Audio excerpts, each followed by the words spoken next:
กๆอีหมูอ้วนอยู่ไหนนี่ไงเปียกๆอีหมูอยู่นี่ไง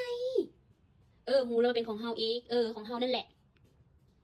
โอเคแป๊บนึงเจาะให้กินใช่บ่บุคิดดื้อเด้อไม่ชูเอามาเฮ้อเด้อกินบ่นี่ไหมเปียกๆนี่ไหมขึ้นมานี่ไหมขึ้นมาแล้วขึ้นมาไหมไม่ลงไว้ขึ้นมานี่ไหมแม่ไปเอาถ้วยมาใส่ไปเก่งแท้อีหมูอ้วนเก่งแท้นี่ไหมนี่เด้อแม่ไปเอาถ้วยมาใส่เด้อเอานั่งท่าเอาอีหมูอ้วนนั่งท่าไปนั่งไปนั่งลงเดี๋ยวเย็นๆเด้อโอ้ยคือมันนำกลอีสานแม่มาเอาถ้วยซื่อๆเอานั่งดีๆไว้นี่ไว้มานี่ไว้ถ้วยเฮาอยู่นี่นะนั่นแหละถ้วยเฮานั่นแหละเอานั่งลงก่อนยังบ่ได้เทนั่งลงก่อนนี่ไหมเอาไปแซ่บบ่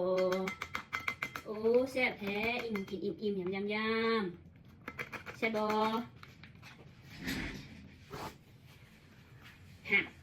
เอานั่งกินแซ่บเอานั่งกินแซ่บเอาแซ่บบ่กินแปลกๆเปียกๆแซ่บบ่อีหมูบ่ขี้ดื้อเด้อสาวโจน500กินเปียกๆอยู่นี่เด้อ